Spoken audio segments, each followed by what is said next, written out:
don't try to be a smartass. Just play your system. This time around, right, the rules I had set in place lined up with this trap playing out, right? But what if my rules were telling me, hey, Sean, take a shot at this resistance?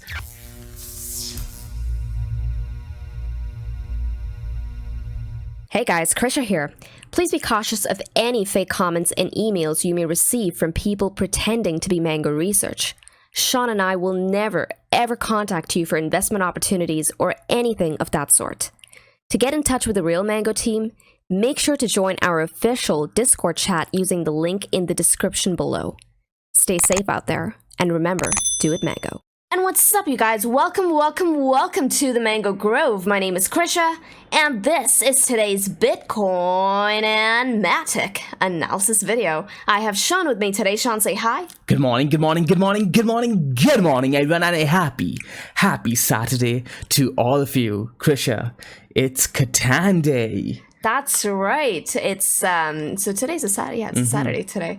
So last time we had a lot of fun. I think we played Cities and Nights. Yes. Right. That was actually pretty cool. For those of you who play Catan and who've not played the Cities and Nights version, it's actually really cool. And big shout out to Mark for teaching us the rules over the past 2 weeks. The first week was a bit slow because we're still learning the game, all of us. But hey, last week was a lot of fun. So this week, today, in fact, I'm looking forward to playing with you guys. Yes, sirree. So before we get on over to Saturday shenanigans, let's go over, well, Bitcoin. What's on the agenda for today, Sean? We have, we'll be discussing the weekly candle. This weekly now is shaping up to be very interesting, right? So we'll be starting off with the weekly time frame, and then we'll be going on over to the 4-hour time frame and giving you guys an update on that little falling channel that has actually played out to the T, right? And I also want to bring up a special snippet from the Mango C chat that I believe would resonate with a lot of people right now. Yes, I know what you're talking about. So that's a lesson on its own, and I noticed that a lot of people have been enjoying the little lessons that you've been giving them in the videos. So we've been getting a lot of good feedback on that. And only after that's done will we be jumping on over to Matic. And why Matic, guys? Because Matic won the popular vote. Now remember, if you want us to cover any of the altcoins that you are looking at, take this time to get down to the comment section and tell us which altcoin you want us to cover. Of course, the popular vote wins. I'm just reading Mag's comment over there. That just made me smile. She's like, thank you, Mango. Great video. Listen to your complex analysis on the nice pool side. Sorry, more copycatting your comment. So, yeah, today, Krisha, a lot of interesting topics to cover. Oh, hell yeah. Lots and lots of good stuff to talk about today, especially with Bitcoin's most recent price action. But, Sean, before we get into that, I just wanted to bring up that little snippet from the C chat from earlier today. And it was actually a snippet from Samson's trading journal. Yes. Right. And that sort of hit me hard because I'm just going to go ahead and pull that up very quickly. Because you know that I used to maintain a trading journal of my own. Meticulously. Right. Exactly. And it helped me so much, so much, just helping me learn from my mistakes, you know, having to just record my mistakes and learn from them and being able to go back to them. To this day, I came across your journal. I can see it right over there, actually. And I was flipping through the pages. I'm like, it's still valuable to even me today, right? Going through all of that. Exactly. So what I'm about to show you guys is a snippet from Samson's journal. So he just said, I'm just going to bring this up very quickly. He's like, update. It's funny how Sean mentioned in today's video, in today's YouTube video, that he picks a side only when trading, and trying to switch sides has costed him in the past. And then he expands on that and he says, as long as it's your trade setup, take the trade first, even if it means going underwater, right? Exactly. And that's testament to sometimes when you have that trading strategy, right? You're going to be in a position where you're going to be uncomfortable, and that's okay. But as long as you're consistent with your trading strategy, as long as you're consistently taking those trade setups, right? You're going to win out in the long run. And then he goes on to say, most of my altcoin trades were sitting on my invalidation on the 4-hour time frame before I went to bed last night with a bearish outlook. But I held on with so little willpower to wait for that daily close. But now I'm reaping the reward of listening to Pastor Sean. Yeah, so this really ties in so well into yesterday's video, right? So in the beginning of yesterday's video, Ted asked a question in regards to invalidation on what time frame, and I answered him with, hey, it really depends on where you took your trade to begin with. If you took your trade based on the daily time frame, it is nonsensical to get invalidated on the 1 hour time frame or the 4 hour time frame, right? So for example, if Samson let the lower time frames invalidate him, he would have got shook out of his trade and then woken up this morning to seeing Bitcoin pump, right? And he would have missed out on the gains that he would have otherwise had by doing it the mango way, doing it the stress-free way, just waiting patiently for the candle close. And earlier here in his trading journal, he talks about essentially what I drilled down on yesterday in terms of taking those range trades on Bitcoin, not going into not getting greedy on taking both sides of the trade, especially when you're playing a very tight range, right? We talked about how, hey, pick a side, play that side, and then wait patiently for your next opportunity, right? So again, for those of you who missed yesterday's video, please go ahead and watch yesterday's video.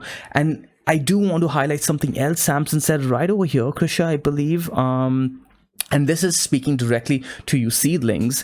Oh, it's right over here, actually. He says, I'm still a noob as well. I think one of my worst mistakes in joining Mango Seed is not finishing the course before trying to trade. For instance, if I'd learned the momentum oscillator module before the dump, I would have opened up all my longs when BTC was consolidating at 29K with the bullish divergence confirmation on the lower timeframes. Now he's beginning to understand how truly to look at momentum oscillator modules instead of all the regurgitated nonsense that is taught and misrepresented out there, right? Because he has a more visceral understanding of how to use it with our trend trading and our support resistance, which is why now I'm speaking to all of you seedlings. Please be patient. You may get tempted to take advantage of these market opportunities, but I've said it before in the past, and I'm going to say it over and over again. As much as you think that opportunity is running away from you, there will always be market opportunity as long as the markets exist. There were people saying the same thing to me at around $50,000, $60,000 Bitcoin. When I told them to be patient, they said, I'm going to quote someone, not taking any names. He said this to me. I'm going to quote him word for word. He said, are you expecting me to miss out on one of the biggest bull runs the world has ever seen? And I'm like, man, no, you cannot have that mindset. All right, be patient, go through the modules, follow the little exercises I've given you in the meantime, and use this as an opportunity to learn first before you risk your soldiers. So guys, please be patient. And there's massive opportunity to be had. So yeah, Krisha, and again, to the rest of you seedlings, go ahead and check out the Mango Lessons section.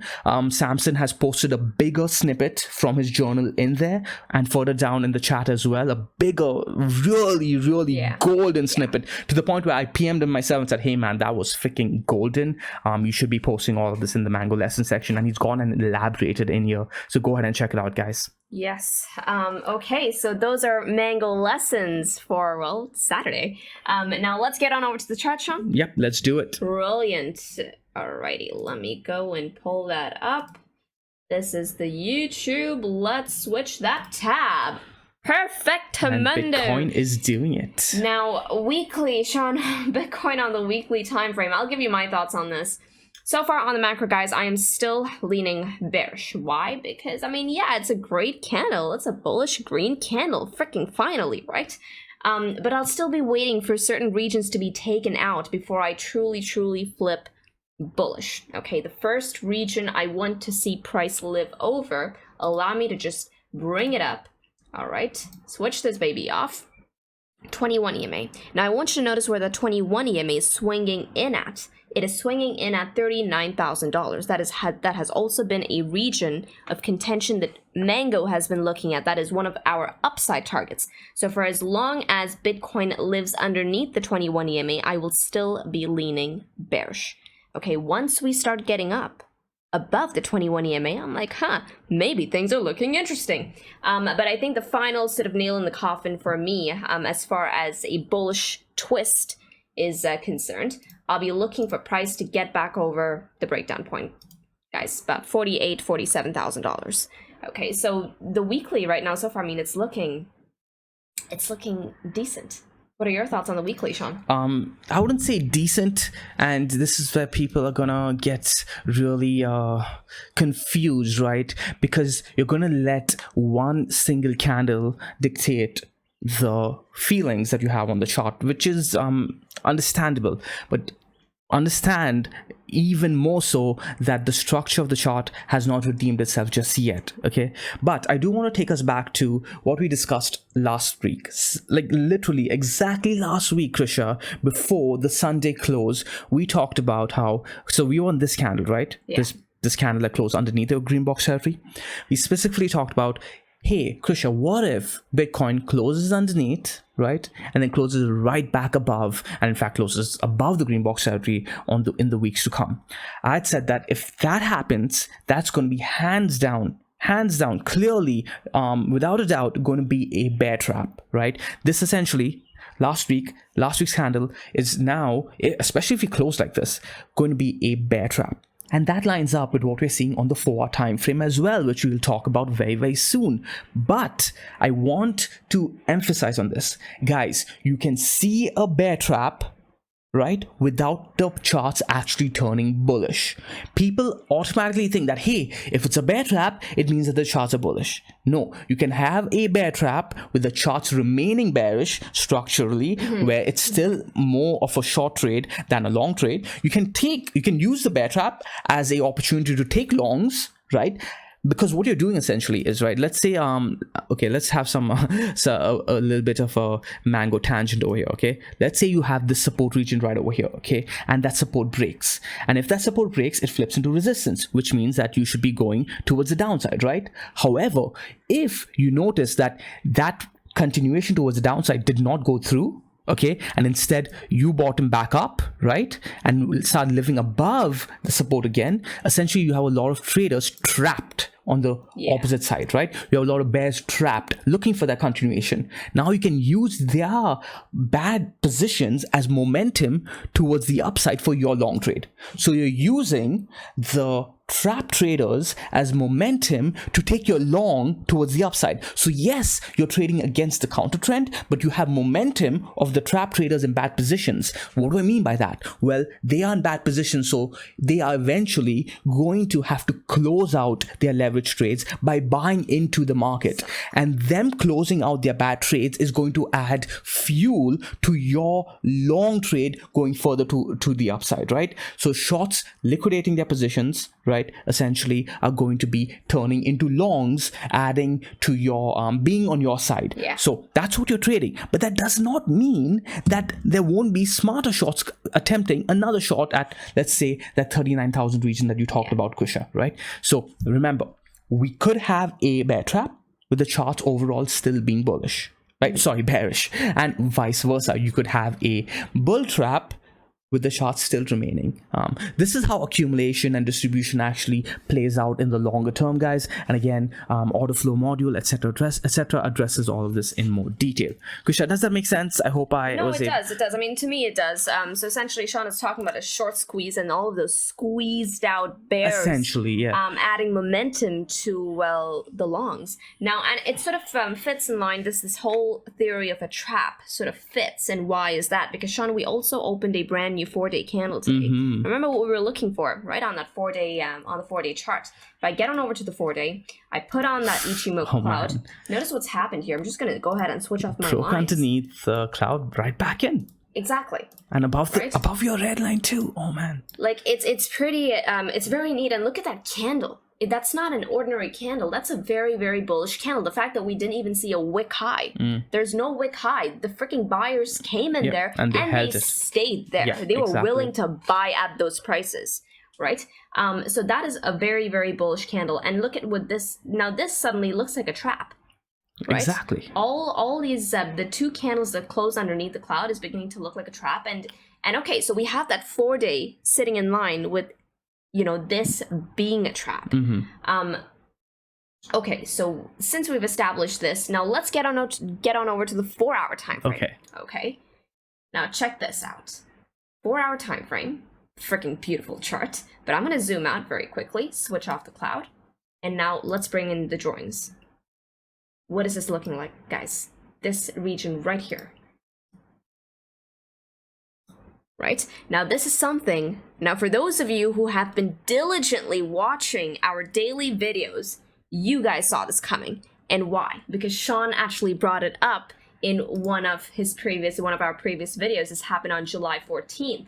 And let's press play. Let's talk about the falling channel equivalent. Let's say you have a falling channel like this going on over to higher time frame support, right? Now, people are going to be looking at the falling channel and saying, hey, this is extremely bullish. We have a falling channel. It's going to break towards the upside. But what could happen, right, and often does happen in crypto, is the channel breaks towards the downside, Krisha, right?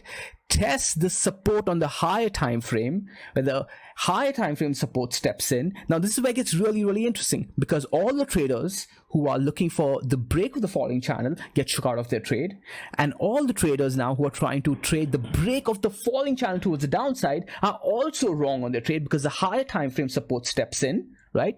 And then we U-bottom back up into the pattern and break aggressively towards the upside. So over here, we U-bottomed back into the pattern and broke down. And over here, we U-bottom back into the pattern and breaks towards the upside. And typically over here, Krisha, you see a move back on over to the top of the... It's a pretty aggressive move, but at the very least, you'll see a move back to the top of the channel over here at around 36,000, maybe even 38,000. And this is actually... And there we go, Sean calling it. And that was such a beautiful call, because you're right. So what he essentially, so guys, I'm going to link that video above, okay? That was the one where we covered Radix as well. So I'll be linking that video above, and that was an amazing, amazing snippet. And that is a very, very classic Bitcoin signature, where it breaks down from these falling channels only to break back up into the pattern. But what I really liked about that, Sean, is that you called an aggressive move. You called an aggressive break. And that's exactly what we got. Like, look at this candle here, right? Yep. And this apparently, I think it came in right before the close. Exactly. Right? That was a bloody bullish candle. And once again, notice this candle, guys. There was no wick there. It was a strong candle, really strong. And you can tell, right? Like, if you guys were really watching every single video that ever since last week, right, around 10 days ago, since we started talking, actually we've been talking about the idea for maybe around 2 weeks, right? Ever since we started putting this structure in, and we talked about exactly this zone as well on your green box territory, that as soon as we start clearing this region over here, there's going to be a lot of stops that are going to be getting triggered, a lot of liquidity getting tapped into, a lot of shorts rather closing out their trades. So what you're seeing over here, guys, the zone over here, especially in hindsight, it's very obvious, right, that okay, trades were actually traders who were closing out their trades, right? They were distributing their positions back on over to the market. They're like, all right, all these shorts that we have over here, we don't want it anymore, okay? We're going to give it back to the market, right? So essentially, those sells were being bought back, and that's what you were seeing over here, accumulation of the higher lows, accumulation of buys, essentially closing out positions, and then traders who were too complacent, well, they essentially took out their positions on these wick highs over here, right? So that's why you saw this aggressive move. That was the capitulation of those short liquidations. So now the question is, are we going to see continuation? But thus far it's playing out, right? And you're seeing that trap lining up on the 4-hour thesis that we had, the 4-hour channel thesis of the trap breaking in, and also the weekly thesis of us closing underneath the week and breaking towards the upside. However, with all of this being said, I do want to emphasize very, very strongly, do not try to be smart traders and try to time traps and try to be smarter than the market. You can look out for them, you can be cautious for them, right? But you do not trade them until you see other traders already trapped and you start seeing the structure form. When did we start looking for this break towards the upside and the range trade? Only after we saw this consolidation, and then we saw the confirmation over here with the wick highs being taken out, right? Because we pre-planned it 2 weeks ago. 2 weeks ago, we had the idea in our mind, okay? We're like, all right, but now I want to see confirmation. I want to see validation. I want to see the trigger of my trade. And then step by step by step, we start taking one range trade to the next range trade. Was a little bit patient, did not take this range trade from here to here, but then we saw the break of this zone here. Now we're back into the trade again, right? Step by step, everything was planned out. You guys, if you guys go ahead and watch all of the videos over the past 10 days, especially the past few days, right? You guys can see that I had a plan. I had it laid out. I'm going to take a trade from here to here. I'm not going to take a trade from there to there, and then I'm going to take a trade again from here to here, right? And then I'm just trading the system without, I'm not having to think about it. Yeah. It triggers, I take the trade. I get invalidated, I get out. Simple. Yeah. Don't try to be a smart ass. Just play your system. This time around, right, the rules I had set in place lined up with this trap playing out, right? But what if my rules were telling me, hey, Sean, take a shot over here, right? Take a shot at this resistance, right? Take a shot on the break of the support over here. Well, I would have followed my rules, and then I would have gotten out of my trade as soon as I saw it wasn't working out. Okay, so this is Bitcoin on the 4-hour time frame as far as targets are concerned. Now, we did break out of this falling wedge, right? The target to which comes in at around 36,200. I'm going to go ahead and mark that with a line segment for you, just so you know we have that as a reference on our charts. I'm also going to go ahead and get rid of this line right here. But there's one thing that I want to bring up, Sean. Let's get rid of some of your scribbles, and let's go ahead and put on the Ichimoku cloud, because yes, there is resistance overhead. Just for the time being, going to switch off everything. I want you to see cloud resistance coming in at around 33,800. Now, the main question is, do we break or do we see resistance here? Now, quite frankly, I'm looking at just the overarching picture. You guys know that the green box territory is a very important region, right? That is our monthly time frame. The red line segment in between marks the midpoint. Here's what I'm looking for. Because we've taken out a major region right there, and I'm seeing confluence across multiple time frames, and the major region I'm talking about is at midpoint. Midpoint comes in at around 33,000, give or take. At the very least, if we start getting rejected here, if I start seeing multiple 4-hour candle body closes underneath, or rather getting resisted at that cloud level, I'll be looking for price to make its way down to the midpoint, coming in at around 33,100-ish. Okay, and I'm seeing confluence there because if you go on over to your 12-hour time frame, okay, put on that Ichimoku cloud very quickly. Notice what we've done here, just so I can bring this into focus. Notice what we've done here. We've essentially taken out the Kijun. So, you know, we took out the 21 Tenkin, which was freaking bloody brilliant. It was a brilliant move and a great hold by the bulls, right? We held at 21 as well as the Tenkin for 1, 2, 3, 4 consecutive candles in a row. And we took the Kijun out on this most recent 12-hour close. So what I'll be looking for at the very least is price to come back down and give that an official test. Okay, and your first sign of that is going to be given to you on that 4-hour time frame. We start getting resisted on that cloud level. I'm saying we're getting that retest, getting all the way down to the midpoint, and perhaps even a wick down to that 32,000 level, which is also the 12-hour Kijun. Okay, things start getting a bit tricky, or rather start leaning a bit bearish as soon as we take out this wick low right here. This wick low, guys, comes in at around 31,700. So if price starts breaking down, honestly, I'm saying once again, the bears are in control. At that point, in fact, the price would have broken back down into the pattern. Yep. That's not something that we want to see. We want to see, and we have lost the 21 EMA as well. So, yeah, Krisha, this is so fascinating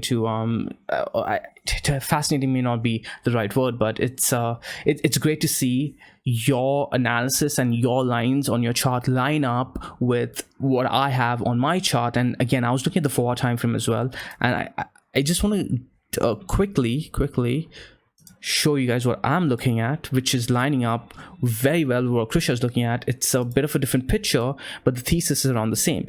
I'm looking at the top of the cloud as well, Krisha. You can see this flat structure lining up with the green cloud over here. There was resistance as well, leading into this downtrend. So we have major resistance on this zone, right? So this is going to be resistance for me until we do clear it.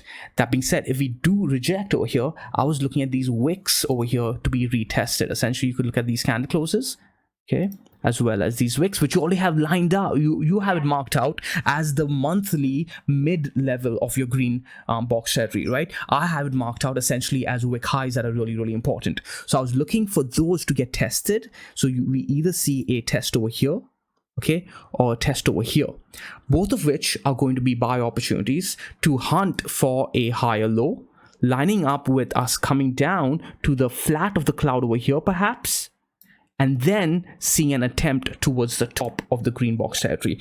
Now that's just a potential scenario if we get rejected. But Krisha, we may just blow past the top of the cloud over here. I agree, but I'll be waiting. I'll be honest, the way I'm going to be playing this is that I'll be waiting on the higher low to come in. And why is that? Because now this is out of pure sort of experience. When we see candles like this one that we just saw, more often than not, you actually see price come back down to set in that higher low. And also there's this confluence in that point where we're seeing cloud rejection. So I'll be waiting on the next higher low to come in personally. I think like look at price ticking up right now. As soon as we start closing candles over that cloud, then I'm seeing that the bulls actually have the edge here. For me, I'm also fetching for the higher low. Why? Because it's just easier to manage. Like you're a lot more. Oh yeah, definitely. If you're emotionally, it's just so much more easy. Hands down. If I was not already in position, I'd be hunting for that higher low. Yeah.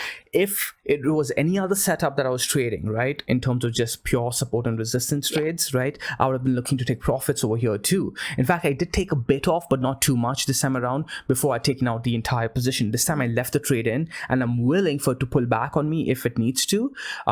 Because part of my trade, Krisha, is again sticking to the plan, sticking to the context, in that we're looking for that aggressive move. The trade includes the idea that people are trapped in their positions right now and they're looking to get out of their positions, right? A lot of shorts are feeling the pressure, and if they start closing those positions, they're essentially turning into buyers. So we have a lot of that liquidity that is going to be getting tapped into. And I'm looking for that 2-day dynamic to be tested, Krisha, somewhere around that region. Let's go ahead and pull it up really quickly. Yeah, somewhere around your horizontal over here marked out. That's at the around, measured move. Oh, okay, yeah, there you go. So 36,000 measured move of the falling channel, lining up with the 2-day dynamic, and I believe this is going to be a determining factor to start looking for more aggressive range trades. I'll be looking towards around 38,000, 39,000 next, and then after that around 41,000, and after 41,000, that's where things get really, really interesting. But I was going to mention, or rather reiterate, what we discussed in yesterday's video, right? Remember, we were handing these trades to you guys on a platter, guys, and we talked about, well, the bullish divergence and the stochastics crossing on the 2-day time frame. We were confirming the 2-day time frame yesterday. We confirmed it this morning, and as soon as we start seeing the daily come into closure, right, we saw the bull say, like, that's it, we like what we're seeing now. We are seeing the stochastics cross and confirm towards the upside, as well as that 2-day bullish divergence trigger. And as soon as we test the top of your green box territory, Krisha, it's perfect. It's perfect. In fact, yesterday we talked about exactly this, right? The 2-day 21 EMA ticking down and coming on over to the top of your green box territory, lining up perfectly. So 2-day bullish divergence triggering on and giving us that test of the 2-day 21 EMA would be a classic play. So yeah, that's the trade I'm looking for essentially, Krisha. And then if we do close above the 2-day 21 EMA, that's your next play towards the eventual target of the 4-hour channel, which is coming at around 36,000. Yeah, guys, remember that measured moves do not have to play out in one straight line. You can see ebb and flow of price action where we set in higher highs, higher lows, you know the drill. And only then will we be actually getting on over to the measured move. So watch out for that. Do not don't jump the gun. Get in a good trade at a good level, at a decent level. So yeah, this is what we have for Bitcoin. So you have our upside targets. We're looking at 40K first stop. Contingent on us actually getting past that 4-hour cloud. We have resistance still overhead. And let's not forget that beautiful green box territory, right? That comes in at around 34,200.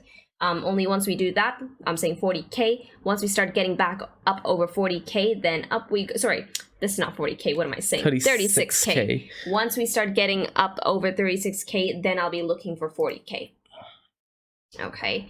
And after 40K, it's going to get volatile. Buckle in. I believe the next region of contention is coming in at $47.5 to $48,000. All right, so Krisha, now that we do have some bullish price action, at least in the interim, and people are getting excited, we used to talk about bullish hopium scenarios, right? Right. Let's go ahead and talk about some bearish hopium scenarios now.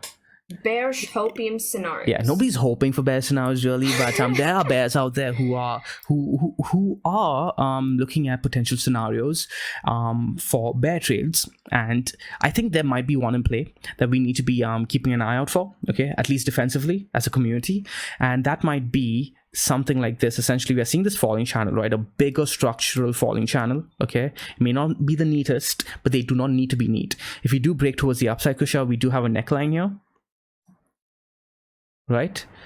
On this structure, on this distribution structure. If we do test somewhere around here, seeing a wick around here as well, right? Seeing a really not the perfect candle close, so much so that we actually even see a close above this neckline at around 46,000, but closing underneath this neckline around 50,000, I would be on the defensive for a move like this, aggressively so.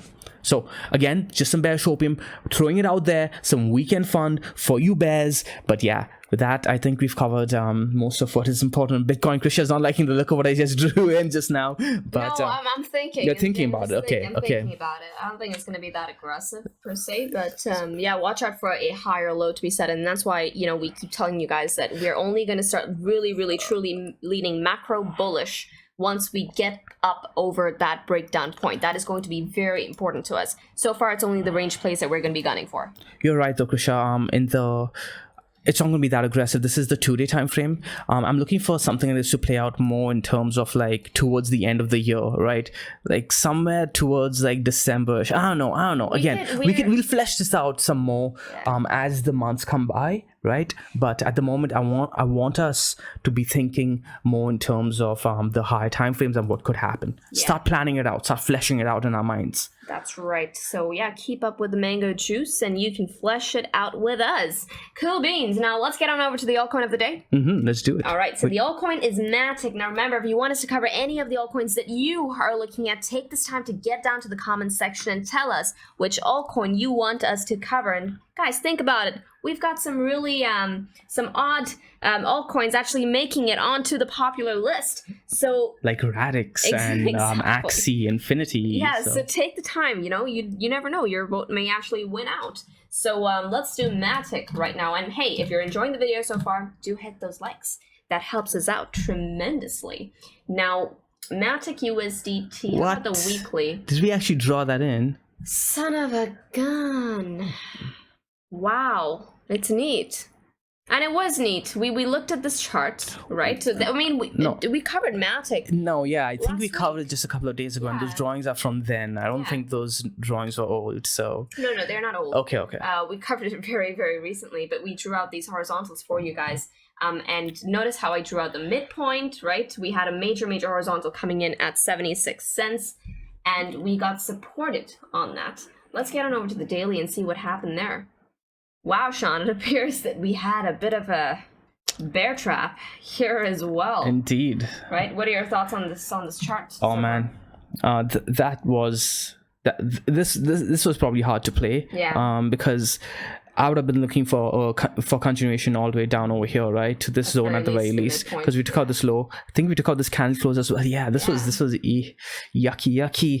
Perhaps on the 12-hour time frame, it was a bit easier to trade. No, Jesus, this was a trap, guys. This was a trap right over here, and and you can see how aggressively it literally took back everything, right? Took back this horizontal over here at 70 cents, and it took back the 75-cent horizontal as well, and now it's consolidating above this structure. Yes, it is. Holy. So yeah, this is setting on support now. This entire zone over here is support, and I'll be looking for it to eventually get back to this zone at the very least at around $1.20. So that would be a good trade, potential trade of 30%.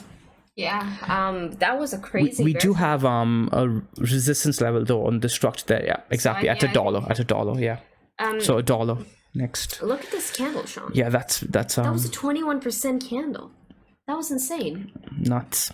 Right, and this is where really having those risk management variables in place counts. So yeah, it's on charts like this. Like this chart may look very ordinary, right? But you just go ahead and place your cursor on this candle right here, you'll notice that was a 21% pump, right? You do not like sitting in a short against a 21% pump. That's wrecking. So someone in the Grove mentioned, he's like, Sean, I finally understand what you mean by why risk management is so important. It's not about getting those winning trades. It's about knowing when you're wrong on those wrong trades, right? That is so important, so imperative, because your wins are going to mean nothing, guys, if you take losses that completely wipe out those wins, right? In fact, if you take losses that go and supersede those wins, it's just, you're digging yourself into a hole that gets deeper and deeper and deeper, and then you claw your way slightly back up with a small win, and then you take a big loss again. So the risk management is more important than getting the right calls, but people don't like talking about that, right? Because it's not sexy, it's not fun, it's boring, but it's what keeps you profitable. Yeah, no, I agree. But so far, Matic on this current 12-hour picture, guys, is looking, I think it's leaning more to the bullish side than the bearish side right now, at least in the interim. And why is that? It's because we're back up over a key breakdown point. I want you to notice this red line segment that Sean just drew out for you guys. This was a breakdown point for Matic that had historic relevance on this chart, right? So we're back up over that. We're holding it as support. And for as long as we're holding it as support, the bulls can pick this baby back up. Where is that brush? Wow, Sean, we lost your brush. There we go. It's Sean's brush now. Right? So yeah, I think the bulls can pick it back up. I think the first region of resistance comes in at around $1. Yeah, about $1 right here. Once we start getting up over that region, then I'm saying $1.21. Sean just highlighted that for you guys. I want to get on over to the 4-hour time frame very quickly to see if man, this was crazy. This was crazy. That's why have your invalidation points in place. Do not get too steadfast with your trades and your direction of your trade. Have those invalidation points and do not make excuses for yourself or for your invalidation points. Don't be like, oh, I'll just wait a little more. I'll wait for it to get up to this level. It gets worse. It gets worse, because then what happens is that you'll be waiting for price to come back down to the level that you could have sold at, right? Or you could have closed your position at. And this it just keeps going. Yeah. It just keeps going, and then you're like, oh, I'll wait for it to come. So essentially what Krisha's talking about is that, and everyone's been through this, right? You could have closed your position over here, for example, okay, or maybe even over here, okay, but you don't close over here and you see price pump. So now price is sitting over here and you're like, you know what, I'm going to wait for it to come back down over here, and then I close it for sure. The price goes again further up, right? Now you're waiting for it to come back down over here, okay, and it starts giving you hope that, hey, it's going to drop, but it doesn't. It goes back higher, right? And the pain keeps getting worse and worse and worse, and eventually when you do end up closing your position, that inevitably ends up being the time the market actually does reverse back down, and you just feel like a complete idiot, and you're like, what did I just do? And how do I know this, guys? Because I've done it. Right? I've been there. Both have. Yeah. We both have. So yeah, watch out for how price honestly reacts off of its major region of support at this point. For those of you stuck, this is going to be your key level at 90 cents. We start breaking back below 90 cents, then yeah, there's probably some further downside to go. Okay. The next region of contention probably comes in at around 84 cents. So keep your eyes peeled on how we react off of this major region of support right now. Okay. So yeah, Matic, guys, I think it's looking good. It looks like a flag here, right? Again, this is you're seeing traders, the emotion I just talked about, where traders are just waiting and waiting for price to come back down so they can close their positions, but it doesn't come back down, and you're seeing those emotions being reflected on the chart right now. Yeah. So invalidation points and risk manage. Yeah. You just never know, guys. You just never know. That's why we say at Mango, we don't try to time tops, we don't try to time bottoms. We say that for risk management, because trying to get too cute with that, well, costs you dearly. Yeah. So this is all we have for you. Wow, that was so serious. This is all we have for you for today, guys. Let us know which altcoin you want us to cover in tomorrow's video. And with this, trade safely, trade stress-free, trade the mango way, trade the easy way. Ciao. Ciao, guys. It's time for Catan.